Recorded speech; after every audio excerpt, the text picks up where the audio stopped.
Going to start off with a stick hit on the crash area of the cymbal.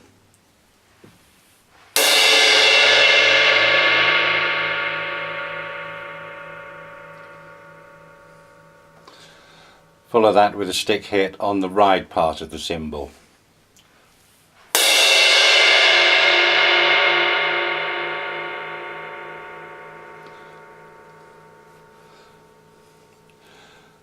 Tip of stick on the crash area of the cymbal.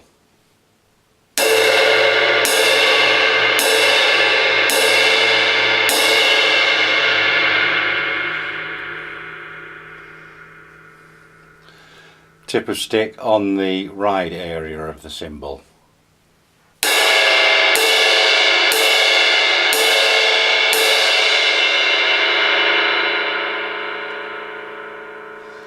And tip of stick on the bell.